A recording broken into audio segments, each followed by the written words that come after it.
We're here with Nate Silver. Nate, did the Democrats just increase their odds of winning the 2024 presidential election by having Joe Biden leave the race? I think so. Although Joe Biden would insist it was his own decision, it's clear there was a lot of pressure from Nancy Pelosi and others. Yeah, I think they improved their chances, probably still to below 50%. But in our model, Biden's chances had fallen to around 25%. And I think it's optimistic because that reflected the status quo and not the fact that, like, his fundraising was down 50% or more. He was incapable of campaigning in a normal way without risking things becoming a big, senior moment, social media disaster. Half his party had disendorsed him. So I think they would have been better off if they had made the change earlier. But they acted fairly rationally at the end of the day. They consolidated very quickly around Kamala Harris. Why do you think that is? And do you think that was a move that increased their odds of winning in November?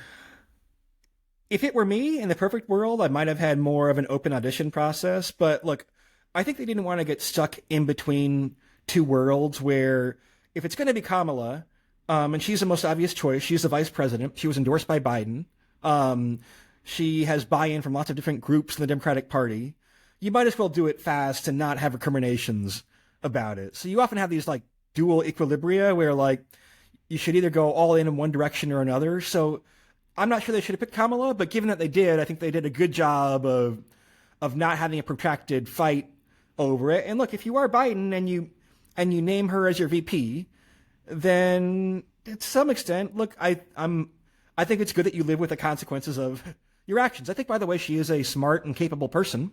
So I don't worry about that. But I think she was not necessarily chosen to be the most compelling candidate in a swing state. But Trump is a flawed candidate too. She'll certainly generate a lot of enthusiasm. There are record numbers of donations coming in and things like that. I think she's improved as a candidate from 2020. So I think she's probably an underdog if you look at the polling for now. But it was a as we would call in poker, like a EV, expected value increasing decision. Now, people have been saying Joe Biden should have stepped down a long time ago, but I'm curious if a shorter election campaign time frame for Kamala will actually work in her favor, because she'll basically be able to ride this like post-Biden enthusiasm right into November, as opposed to being part of a long, drawn-out campaign where the attack ads build up. There are arguments for that, that the GOP reportedly and Trump mistakenly thought that Democrats are a cult of personality in the same way that Republicans are. And Democrats might have some cult of personality around Clinton or Obama, Bill Clinton, I should say, right? But Biden's like not a cult of personality guy. He's an instrument of the party. When he was no longer useful to the party, then there was every lever pulled to kind of have him step aside. And so, yeah, the Trump campaign is caught off guard. I think already has raised like a lot of money in the short term. It's a little bit of a sports analogy thing. I think there's something to the fact that like when expectations are lower, she's stepping in kind of as a last minute replacement. If you go to a Broadway show, right, and the role of person X will be filled by actor Y tonight unexpectedly, the expectations are lower. Sometimes it can be a little bit looser. And so I think there's something to be said for that, for sure. You're a polls guy. After Trump's assassination attempt, there was a concept that he was just going to rise in the polls to the point where like that might have been the compelling event where he got such a boost from the polling post-assassination attempt that was the event that forced Biden out of the race. What do you think about that idea?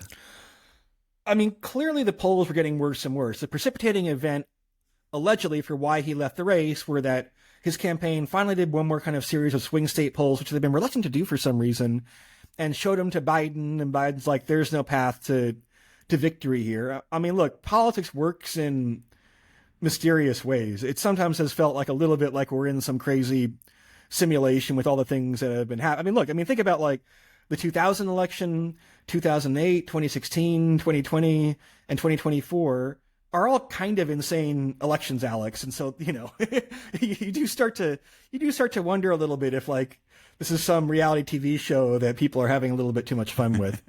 It feels like, yeah, episode 10 and 11 have been nuts, and who knows what the series finale is going to hold. Who knows, for sure. All right, we're here talking about your book On the Edge, which is coming out in August. You're going to be on Big Technology Podcast in a couple of weeks, and can't wait for people to listen to it. Cool. Thank you. Look forward to that. Thank you, Nate.